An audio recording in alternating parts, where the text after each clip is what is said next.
என் மகள் இந்த உலகத்திற்கு வந்திருக்கிறாள். ஆனால் இந்த குழந்தையை என்னால் ஏற்றுக்கொள்ள முடியாதே. இந்த குழந்தையை நான் எடுத்து சென்றால் என் கிராமத்தில் சேர்ந்த யாரும், என் சமூகத்தை சேர்ந்த யாரும் என்னை ஏற்றுக்கொள்ள மாட்டார்கள்.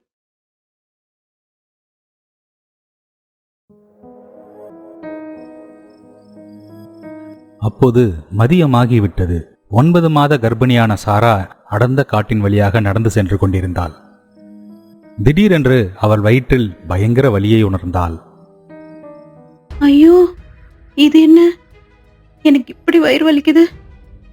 இப்ப நாம என்ன பண்றது?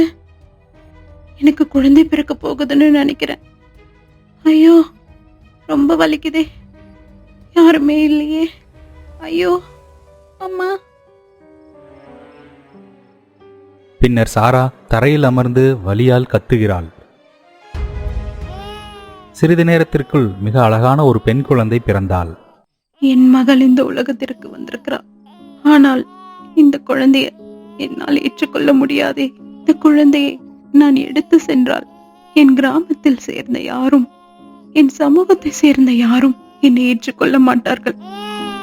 இந்த குழந்தையுடன் என் வாழ்நாள் முழுவதும் அவமானத்தில் கழிக்க முடியாது.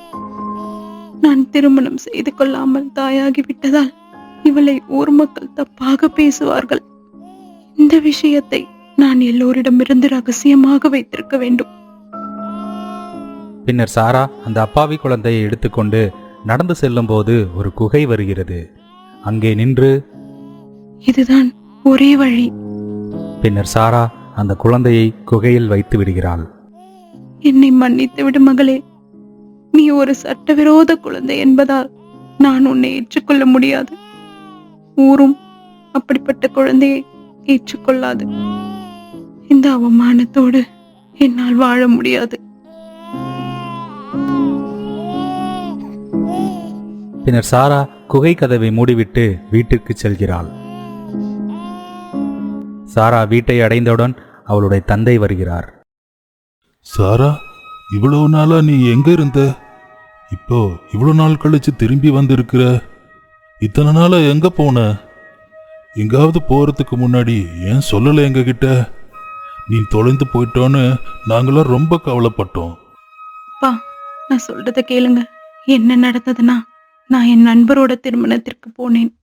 திரும்பி வரும்போது வழி தவறி தொலைஞ்சிட்டேன்ப்பா. அப்போ காட்டில் உள்ள ஒரு வயதான பாட்டியுடன் வாழ ஆரம்பிச்சேன். பல நாட்கள் பயணத்திற்கு பிறகு ஊர் எல்லையை பார்த்துட்டு இதுதான் என் ஊர் என்பதையே இப்பதான்ப்பா நினைவில் வந்துச்சு. ஓ, அப்படியா? சரி சரி, நல்லதுமா. உனக்கே தெரியும், 3 மாதங்களுக்கு முன்பு நான் ஹரியுடன் உன்னோட திருமணத்தை ஏற்பாடு செஞ்சிருந்தேன். அந்த திருமணத்தை நான் மிகவும் கஷ்டப்பட்டு நிறுத்திட்டேன். இப்ப நீ திருமணத்துக்கு தயாராகு. 2 நாள்ல உங்க 2 பேருக்கும் திருமணம் நடக்கும். சரிப்பா. சாரா சிரித்துக்கொண்டே தனது அறைக்கு சென்று திருமண ஏற்பாடுகளை தொடங்குகிறார். இதற்கிடையில் 2 நண்பர்கள் அந்த காட்டின் வழியாக குகையை கடந்து செல்கிறார்கள். அந்த நேரத்தில் குழந்தையின் அழுகை சத்தத்தை கேட்கிறார்கள். அடே, ஏதோ குழந்தை அழுகிற சத்தம் கேட்குதுடா. இந்த குகையில இருந்து தான் கேட்குது. அதுவும் பிஞ்சு குழந்தை சத்தம். இந்த குகையில் பேயெல்லாம் இருக்குன்னு நான் கேள்விப்பட்டிருக்கேன். நம்ம சிக்கனா அவ்வளோதான். நான் சாக விரும்பலை. இல்ல இல்ல, அது ஒரு குழந்தை அழுகை சத்தம். வா போய் பார்ப்போம். டேய், நான் வரல. நீ வேணா போய் பாரு. பேய் வந்தா நான் செத்துருவேன். பின்னர் இருவரும் பயந்து அங்கே இருந்து போய் விடுகிறார்கள். அப்பாவி குழந்தை குகையில் அழுது கொண்டே இருக்கிறாள்.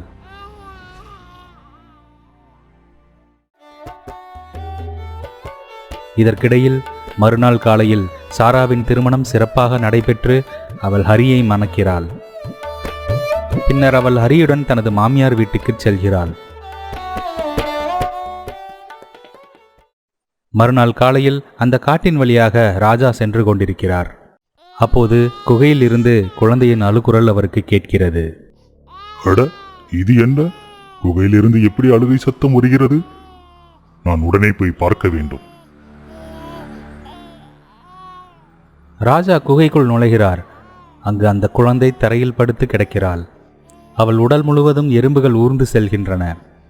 குழந்தை சிறிது மயக்கத்தோடு அழுகிறது. கடவுளே, இது என்ன சோதனை? இந்த குழந்தையை இங்கே வேதனையில் விட்டுச் சென்ற கல் நெஞ்சம் கொண்ட தாய் யார்? நான் இந்த குழந்தையை இப்போதே காப்பாற்றியாக வேண்டும். மேலும் குழந்தையை இவ்வளவு கொடூரமாக நடத்தியவர் யார் என்பதை நான் கண்டுபிடிப்பேன். பின்னர் ராஜா அந்த குழந்தையை தூக்கி கொண்டு தனது அரண்மனைக்கு அழைத்து வருகிறார். அரசே, இது என்ன? இந்த குழந்தையை எங்கிருந்து கொண்டு வந்தீர்கள்? அமைச்சரே, யாரோ இந்த குழந்தையை குகையில் விட்டு சென்றுள்ளார்கள். சீக்கிரம் மருத்துவரை அழைத்து வாருங்கள். அவளுக்கு சிகிச்சை தேவை. இந்த குழந்தை இறக்கும் தருவாயில் உள்ளது. அரசே, நான் உடனடியாக மருத்துவரை அழைத்து வருகிறேன். மருத்துவர் குழந்தையை பரிசோதித்தவுடன் அவர் வருத்தப்படுகிறார். என்னாச்சு வைத்தியரே? ஏன் இவ்வளவு கவலையாக இருக்கிறீர்கள்?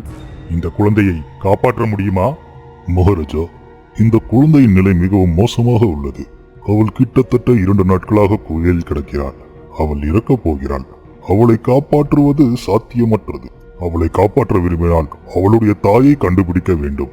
ஏனென்றால் அவளுடைய அம்மா இல்லாமல் இவ்வளவு சிறிய பெண்ணை காப்பாற்ற முடியாது. இந்த குழந்தை அழுது கொண்டே தன் பலத்தை எல்லாம் இழந்து விட்டாள். மிகவும் பலவீனமாக இருக்கிறாள். வைத்தியரே, இந்த பெண்ணின் தாயை எப்படி கண்டுபிடிப்பது? அரசே, நான் அவளுடைய முதுகில் ஒரு விசித்திரமான அடையாளத்தை கண்டேன். அது ஒரு பெரிய கருப்பு மச்சம் போல் தெரிகிறது. இந்த மச்சம்தான் அந்த குழந்தையின் சரியான அடையாளம். அதாவது இந்த பெண்ணின் முதுகில் உள்ள மச்சம் அவளுடைய தாயின் அடையாளத்தைப் போலவே இருக்க வேண்டும். ஏனென்றால் பல ஆண்டுகளாக இந்த மச்சம் தாய்மார்கள் மற்றும் மகளின் முதுகில் மட்டுமே தோன்றுவதை நான் பார்த்து வருகிறேன். இதுதான் அந்த பெண்ணின் அடையாளமாக இருக்க முடியும். நல்ல யோசனை. நீங்கள் எனக்கு அடையாளத்தை சொன்னீர்கள். எனவே நான் நிச்சயமாக அவளை கண்டுபிடிப்பேன். இதற்கிடையில் குறைந்தபட்சம் அந்த குழந்தையை காப்பாற்ற முயற்சி செய்யுங்கள். இந்த குழந்தைக்கு எந்த குறையும் ஏற்படக்கூடாது. நீங்கள் இங்கே இருந்து குழந்தையை பார்த்துக் கொள்ளுங்கள்.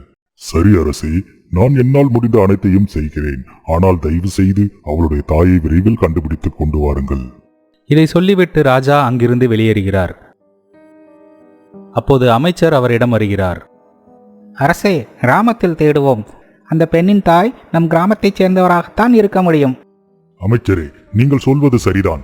ஒரு தாய் தன் சொந்த மகளை எப்படி இவ்வளவு கொடூரமாக நடத்த முடியும்? நான் அவளை கண்டுபிடித்தால் ஒருபோதும் மன்னிக்க மாட்டேன். ராஜாவும் அவரது அமைச்சரும் கலக்கமடைந்து கிராமத்துக்கு புறப்பட்டனர். கிராமத்தை அடைந்ததும் ராஜா கிராமத் தலைவரை அணுகுகிறார். ராஜா, நீங்கள் எப்படி இருக்கிறீர்கள்? தலைவரே, கிராமத்தில் ஏதேனும் பெண்ணுக்கு முதுகில் பெரிய மச்சத்துடன் இருக்கிறாளா? அவளுடைய குழந்தையை குகையில் கண்டேன். அவளுடைய தாயை நான் தேடுகிறேன். அந்த குழந்தை இப்பொழுது இறந்து கொண்டிருக்கிறது. அப்படிப்பட்ட ஒருவரை பற்றி எனக்கு தெரியவில்லை. எனக்கு தெரிந்தால் நான் உங்களுக்கு கண்டிப்பாக சொல்வேன். இருப்பினும் அவளை நான் கண்டுபிடிக்க முயற்சிக்கின்றேன். அவளை கண்டுபிடித்த தலைவரே, ஏதேனும் விவரம் தெரிந்தால் உடனே எனக்கு தெரிவிக்கவும். எனக்கு அவள் வேண்டும். அவள் எங்கிருந்தாலும் சரி, நான் அவளை கண்டுபிடிப்பேன். சரி அரசே, நான் அவளை இப்போதே தேடுகிறேன். பின்னர் தலைவரும் தேடலில் இறங்குகிறார். ராஜா எல்லா இடங்களிலும் தேடுகிறார். அமைச்சரே, நாம் இப்போது என்ன செய்ய வேண்டும்? காலையிலிருந்து தேடிக் கொண்டிருக்கிறோம்.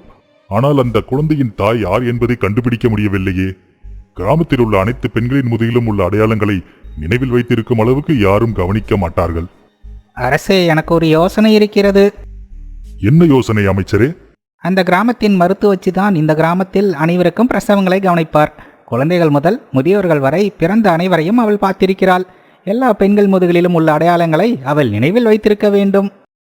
நீங்கள் சொல்வது சரிதான். வாங்க, அந்த பாட்டி அம்மா கிட்ட போவோம். ஆமாம், நான் இவ்வளவு கஷ்டப்பட்டு குழந்தையை தேடிக் கொண்டிருக்கிறேன். தாங்கள் இவ்வளவு பொறுமையாக சொல்கிறீர்களே. நீங்கள் ஏன் இதை எனக்கு முன்னாடியே சொல்லவில்லை? அது எனக்கு இப்பதான் ஞாபகம் வந்தது. அப்புறம் ராஜாவும் மந்திரியும் அந்த பாட்டியின் குடிசையை அடைந்தார்கள். மகாராஜா, மந்திரி ஐயா, நீங்க எப்படி இந்த குடிசைக்கு வந்தீங்க? நீங்க என்ன ராஜசபைக்கே கூப்பிட்டுருக்கலாம். ஆமா, ஒரு முக்கியமான விஷயம். அதனாலதான் நானே வந்தேன். இந்த கிராமத்துல முதுகுல பெரிய மச்சம் இருக்கிற ஒரு பெண்ணை தேடிக்கிட்டு இருக்கேன். என்ன பெரிய மச்சமா?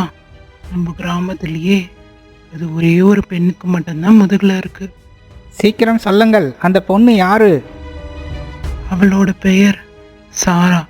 உங்க அம்மாவோட முதுகுலையும் இது போலவே ஒரு மச்சம் இருந்துச்சு. ஆனா அவளுடைய அம்மா அவள் பிறக்கும் போதே இறந்துட்டாங்க. ஆனாலும் அந்த மச்சம் இன்று வரை என் நினைவில் இருக்கு. நாம் அவளை கண்டுபிடித்து விட்டோம். வாருங்கள் அமைச்சரே, உடனே நாம் அவர்கள் வீட்டுக்கு செல்ல வேண்டும். பின்னர் ராஜாவும் அமைச்சரும் சாராவின் வீட்டுக்கு வருகிறார்கள். அரசே, அமைச்சரே, நீங்க எங்க வீட்டுக்கு? உங்கள் மகள் எங்கே? அவளை உடனடியாக அழைக்கவும். அரசே, என் மகள் என்ன தவறு செய்தால்? நான் அவளை நேற்றுதான் திருமணம் செய்து வைத்தேன். என்ன, அவளுக்கு திருமணம் முடிந்ததா?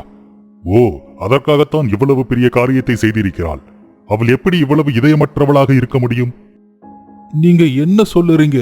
என் மகள் என்ன செய்தால்? உங்கள் மகள் ஏற்கனவே ஒரு தாயாகி தன் மகளை ஒரு குழந்தையில் இறக்க விட்டு விட்டாள். அரசே, அவள் அப்படிப்பட்டவள் இல்லை. இது நடந்திருக்கவே முடியாது. என் மகள் ஒருபோதும் அப்படி செய்ய மாட்டா.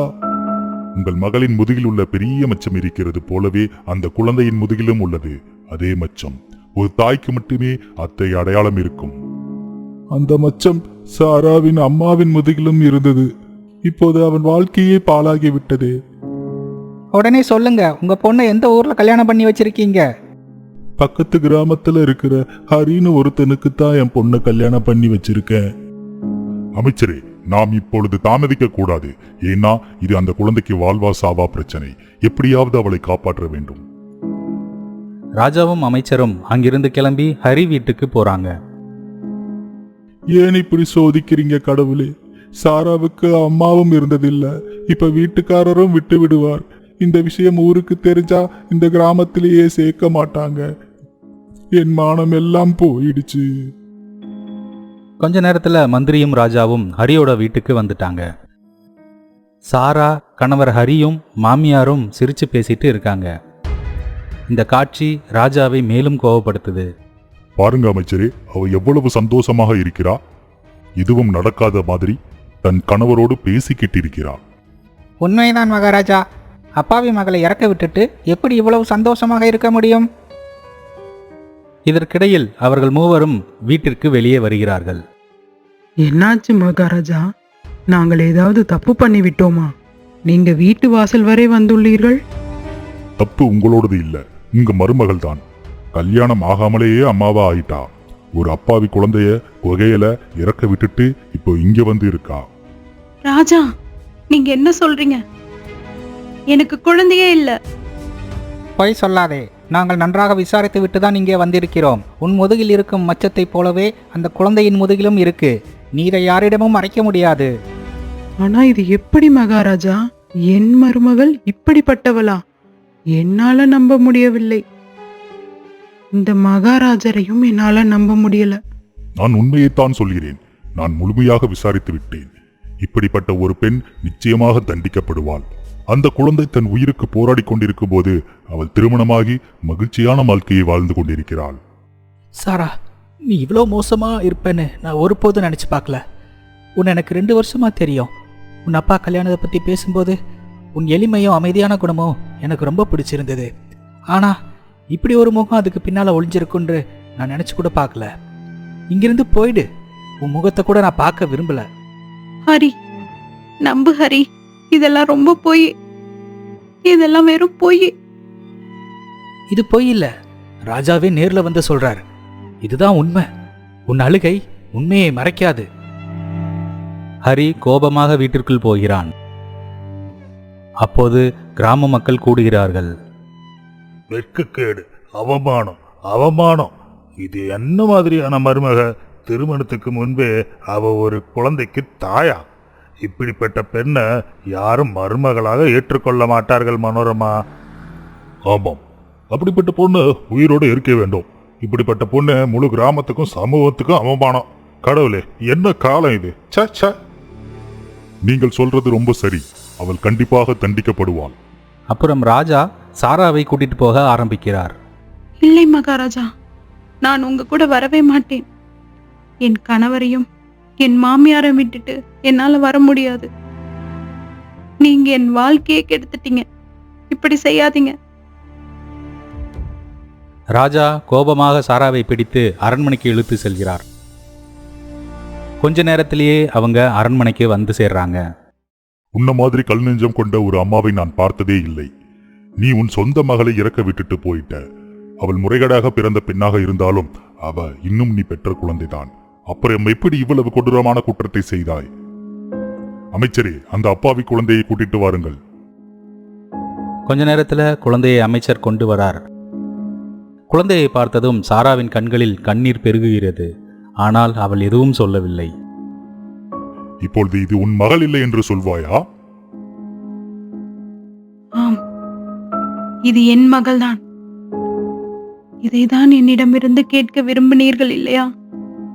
ஆமாம், நான் தான் அவளை பெற்றெடுத்தேன். அவளை என்னுடன் வைத்திருக்க முடியவில்லை. அதனால்தான் நான் அவளை குகையில் விட்டுவிட்டேன். இதற்கு நீ நிச்சயமாக தண்டிக்கப்படுவாய். அரசே, நீங்கள் என்னை மட்டும் தண்டிப்பது நியாயமில்லை. நான் ஏன் இப்படி செய்தேன் என்று உங்களுக்கு தெரிய வேண்டாமா? சாரா ஒரு கணம் அமைதியாக இருக்கிறாள். பின்னர் ஆழ்ந்த மூச்சை இழுத்துக்கொண்டு பேசத் தொடங்குகிறாள். அரசே, ஒரு வருடத்திற்கு முன்பு இன்னைக்கு நான் குளத்திலிருந்து சீக்கிரம் தண்ணீரை கொண்டு செல்லணும். எனக்கு நிறைய வீட்டு வேலைகள் இருக்கு. சாரா குளத்தை அடைந்ததும் இளவரசர் வந்து சாராவின் முன் நிற்கிறார். இளவரசே, நீங்களா? நான் பல நாட்களாக உன்னை பார்த்து கொண்டிருக்கிறேன் சாரா. ஒவ்வொரு நாளும் நீ குளத்திலிருந்து தண்ணீர் கொண்டு செல்லும்போது உன்னை ரசிக்கின்றேன். உன்னை எனக்கு பிடித்திருக்கிறது. நீ இல்லாமல் என்னால் வாழவே முடியாது. நான் உன்னை காதலித்து விட்டேன். ஆனால் நீங்க ஒரு இளவரசர், நான் ஒரு சாதாரண தொழிலாளியின் மகள். நான் எப்படி உங்களை நேசிக்க முடியும்? இது நடக்காதே. இல்லை சாரா, காதல் உண்மையான என் இதயத்திலிருந்து வருகிறது. காதல் செல்வத்தையும் கௌரவத்தையும் தாண்டியது.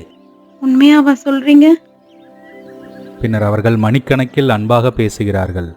விரைவில் 6 மாதங்கள் கடந்து விடுகிறது. இளவரசர் மற்றும் சாராவின் காதல் நாளுக்கு நாள் ஆழமாகிறது. ஒரு நாள் சாரா குளத்திற்கு பதட்டமாக வருகிறாள். என்னாச்சு சாரா? இன்னைக்கு நீ ரொம்ப பதட்டமா இருக்க. இளவரசே, நான் உங்களை ரொம்ப நேசிக்கிறேன். நாம பல மாசமா காதலிச்சிட்டு இருக்கோம். எனக்கு குழந்தை பிறக்க போகுது. தாங்கள் எப்போது என்னை திருமணம் செய்ய போகிறீர்கள்? என்ன, கர்ப்பமா? எப்படி கர்ப்பமா இருக்க முடியும்? இல்லை, இது நடக்காது. நீங்க என்ன பேசுறீங்க? நாம 2 பேரும் சேர்ந்துதான் காதல் தருணங்களை கழிச்சோம். அப்புறம் ஏன் நான் கர்ப்பமா இருக்க முடியாது? என்னை நீங்க கைவிட்டுறாதீங்க இளவரசே. நீ என்ன பேசுகிறாய்? நான் உன்னை சும்மா வேடிக்கைக்காகவும் பொழுதுபோக்குக்காகவும் தான் காதலிச்சேன். உன்னை என் மனைவியாகலாம் ஆக்க முடியாது. திருமணத்திற்கு முன்னாடி தன் கண்ணியத்தை கொடுக்கிற ஒரு பொன் எனக்கு மனைவியாக தகுதியானவள் அல்ல. இளவரசே, நீங்க இந்த குழந்தையை ஏத்துக்கவில்லை என்றால் நான் எப்படி என் வாழ்க்கையை வாழ்வேன்? கிராம மக்கள் என்னை கொன்று விடுவார்கள். குழந்தைக்காகவாது என்னை ஏற்றுக்கொள்ளுங்கள். எனக்காக இளவரசிகள் வரிசையாக காத்து கொண்டிருக்கிறார்கள். நான் ஒரு இளவரசியை மணப்பேனே தவிர உன்னை போன்ற பயனற்ற பெண்ணுடன் அல்ல. இப்போதே இங்கிருந்து போய்விடு. பின்னர் இளவரசர் சிரித்துக்கொண்டே அங்கிருந்து செல்கிறார். ஐயோ கடவுளே, நான் இப்போது என்ன செய்ய? இந்த குழந்தையுடன் நான் எங்கே செல்ல? நான் வாழ முடியாது. நான் சாகத்தான் வேண்டும். இல்லையெனில் என் தந்தையின் தலை அவமானத்தில் தொங்கும். சாரா மலை மீது ஏறி தற்கொலை செய்ய போகிறாள். அப்போது ஒரு வயதான பெண்மணி அங்கு வருகிறாள். மகளே, என்ன நடந்தது? ஏன் இப்படி செய்கிறாய்? சாரா அந்த வயதான பெண்மணியிடம் முழு உண்மையையும் கூறுகிறாள். ஓஹோ, இது அவர்களின் பொழுதுபோக்காகி விட்டது. கவலைப்படாதே. குழந்தை பிறக்கும் வரை என்னுடன் இரு. அதன் பிறகு இந்த குழந்தையை எங்காவது விட்டுவிட்டு ஒரு புதிய வாழ்க்கையை தொடங்கு.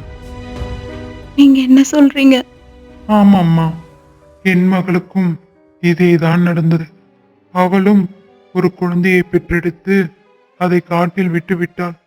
இன்று வரை அவள் மகிழ்ச்சியான வாழ்க்கையில் வாழ்கிறாள். ஒரு தவறான புரிதலுக்காக உன் முழு வாழ்க்கையும் ஏன் கெடுக்க வேண்டும்? சாரா அதற்கு சம்மதித்து அந்த குடிசையில் வாழத் தொடங்குகிறாள். 9 மாதங்கள் கடந்து விட்டன. சாரா ஒரு பெண் குழந்தையை பெற்றெடுக்கிறாள். என்னை மன்னித்து விடு மகளே. உன்னை என்னால் ஏற்றுக்கொள்ள முடியாது. உன்னை என்னுடன் அழைத்து சென்றால் இந்த சமூகம் என்னை வாழ விடாது. உன்னை இங்கேயே விட்டுவிட வேண்டும். சாரா அந்த குழந்தையை குகையில் வைத்துவிட்டு கதவை மூடிவிட்டு தன் கிராமத்திற்கு திரும்புகிறாள். ராஜா, உங்கள் மகன் எனக்கு பெரிய துரோகம் செய்து விட்டார். இந்த குழந்தையை விட்டுவிட்டு என் வாழ்க்கையை மேம்படுத்த முயற்சித்தேன். நான் செய்தது தவறா? நீங்களே சொல்லுங்கள் ராஜா. இதை கேட்ட ராஜாவிற்கு ஒரு கணம் தலையே சுத்துகிறது. அவர் ஒரு கணம் யோசித்துவிட்டு, ஆம், என் மகன் உனக்கு பெரிய தவறு செய்து விட்டான் என்பது உண்மைதான். ஆனால் அவன் குற்றவாளியாக இருந்தாலும் நீ என்னிடம் வந்திருக்க வேண்டும். நான் அவனை தண்டித்திருப்பேன். ஆனால் ஒரு குழந்தையை இப்படி இறக்கிவிடக் கூடாது. நீயும் ஒரு தாய்தான். உனக்கு எவ்வளவு துரோகம் நடந்திருந்தாலும் இந்த குழந்தை உன் குழந்தை. என் மகன் செய்த குற்றத்திற்காக நான் அவனை மன்னிக்க மாட்டேன். அமைச்சரே, தயவு செய்து இளவரசரை அழைத்து வாருங்கள். சிறிது நேரத்தில் அமைச்சர் இளவரசரை அழைத்து வருகிறார். இளவரசர் சாராவை பார்த்தவுடன் தடுமாறுகிறார். இவ இங்க என்ன செய்றா? அவ அப்பாவிட எல்லாத்தையும் சொல்லிவிட்டாளோ? நீங்கள் எவ்வளவு பெரிய பாவத்தை செய்துவிட்டீர்கள் இளவரசே. ஒரு அப்பாவி பெண்ணை காதலிப்பது போல் நடித்து அவள் வாழ்க்கையை கெடுப்பீர்கள் என்று நான் கனவிலும் நினைத்ததில்லை. என்னை மன்னியுங்கள் அப்பா. நான் அவளை காதலிப்பது போல் நடித்தேன். ஆனால் நான் உங்களுக்காக பயந்தேன். நான் அவளை மனைவியாக வீட்டிற்கு அழைத்து வந்தால் நீங்கள் என்னை ஏற்றுக்கொண்டிருக்க மாட்டீர்கள். அதனால்தான் நான் அவளை நிராகரித்தேன். இளவரசி, நீங்கள் ஒரு பெரிய குற்றம் செய்துவிட்டீர்கள். நீங்கள் என்னிடம் வந்திருந்தால் நான் உங்களிடம் பேசியிருப்பேன். ஆனால் நீங்கள் ஒரு பெண்ணின் வாழ்க்கையை கெடுத்து விட்டீர்கள். வீரர்களே, இளவரசரை அழைத்து வாழ்நாள் முழுவதும் சிறையில் அடைக்கவும். இல்லை அப்பா, நீங்கள் இப்படி செய்ய மாட்டீர்கள். நான் உங்கள் ஒரே மகன் அப்பா. இல்லை, உங்களால் இதை செய்ய முடியாது அப்பா. அப்பா, நான் போக மாட்டேன். நான் சிறைக்கு போக மாட்டேன் அப்பா.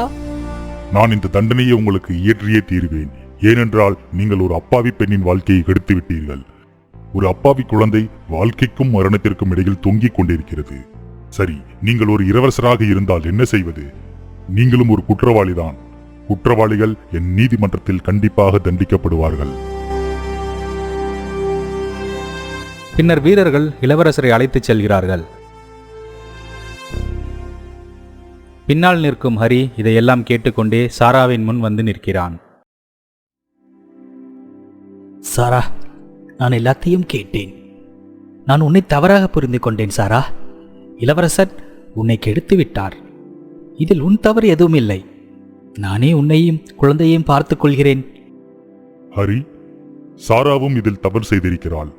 ஆனாலும் எந்த தாயும் தன் குழந்தையை இறக்க விட்டுவிடும் அளவுக்கு இதயமற்றவளாக இருக்க முடியாது. ஆமாம், நான் ஒரு பெரிய குற்றம் செய்துவிட்டேன். நான் மன்னிக்க முடியாதவள். ஆனால் இப்போது நான் என் மகளை வளர்க்க விரும்புகிறேன். அந்த நேரத்தில் நான் கிராமம், சமூகம் மற்றும் உலகத்தை பற்றி பயந்தேன். ஆனால் இப்போது எனக்கு அந்த பயம் இல்லை. அரசே, இப்போது நான் என் மகளை எப்படி வேண்டுமானாலும் வளர்ப்பேன். சரி, இந்த குழந்தைக்கு ஒரு தாய் தேவை. இன்று முதல் இந்த குழந்தையை நீங்கள் வளர்க்க வேண்டும். அரசே, நான் சாராவை என் மனைவியாக ஏற்றுக்கொள்கிறேன். இந்த குழந்தைக்கும் என் பெயரை கொடுக்க தயாராக இருக்கிறேன். நான் அவளுடைய தந்தையாக இருப்பேன். சரி, இந்த குழந்தை என் மகனின் ரத்தம். ஆனாலும் நீங்கள் அவளை தத்தெடுக்கிறீர்கள். எனவே இந்த குழந்தைக்கு 21 வயது ஆகும்போது அவள் இந்த ராஜ்யத்தின் ராணியாக மாறுவாள் என்பதுதான் என் முடிவு. சரி அரசே, நான் அவளை உங்கள் நம்பிக்கையாக கருதி ஒரு தாயின் அனைத்து அன்பையும் அவளுக்கே கொடுப்பேன். பின்னர் சாராவும் ஹரியும் குழந்தையுடன் தனது கிராமத்திற்கு திரும்புகிறார்கள். இது என்ன? இந்த பெண்ணை ஏன் இங்கு அழைத்து வந்த? அவள் பாவத்தின் அடையாளம். அம்மா, அப்படி சொல்லாதே. இது என் மனைவி. இந்த குழந்தை இனி என் பொறுப்பு. நான் இருவரையும் ஏற்றுக்கொண்டேன்.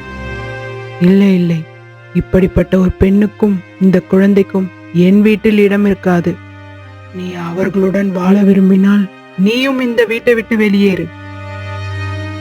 அம்மா, நான் என் கல்யாணத்துல 7 சபதம் எடுத்து 7 வாக்குறுதிகள் கொடுத்துள்ளேன். அந்த வாக்குறுதிகளில் ஒன்று, ஒவ்வொரு கடினமான நேரத்திலும் என் மனைவியுடன் நான் துணையாக நிற்பேன் என்பது. இன்று நான் என் மனைவியை விட்டுவிட முடியாது. ஹரி, என்ன சொல்கிறாய்?